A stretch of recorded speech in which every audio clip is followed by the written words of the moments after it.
the federal government is really involved in the issue.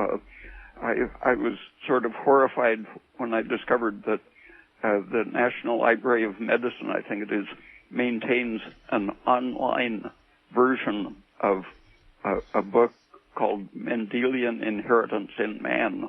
Mm-hmm.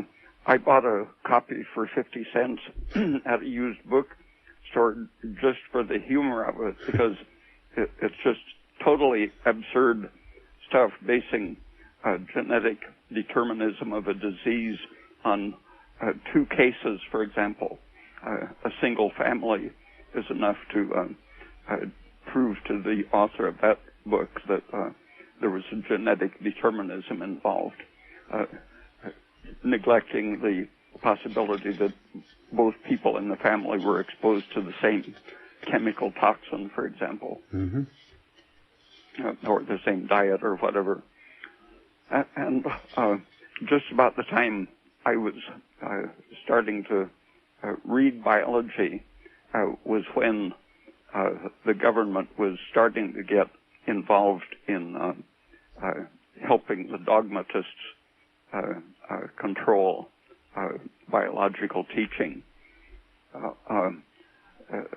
Someone that I got acquainted with when he was very old, Carl Lindegren, wrote a book called Cold War in Biology that explained how the change took place in the 1940s, and people who didn't conform to the dogma weren't allowed to teach even in high schools, so that it was a very totalitarian institution, mm-hmm. With the government's involvement as a funding agency, and the science journals being influenced by the pharmaceutical industry, for example, right.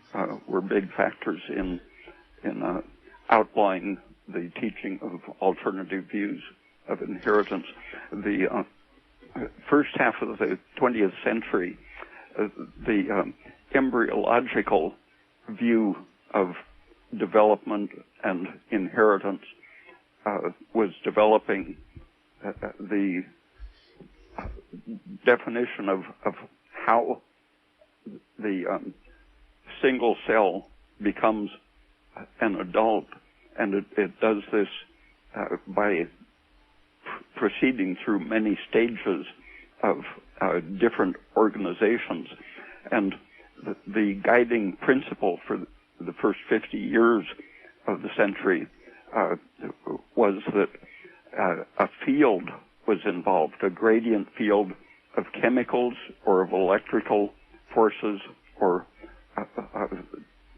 even other physical forces were assumed to be involved, but they could demonstrate that there was a field effect in the sense that if you removed apart the surrounding conditions constituted a force that would create a replacement part, regeneration, according to the place in the field rather than to what it had done up to that moment. Okay. So the idea of genes reading out as if from a blueprint mechanically was clearly disproved by the embryologists. Mm-hmm.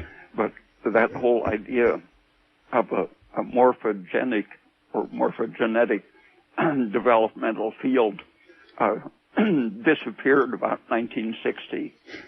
The last advocates retired between 1950 and 1960.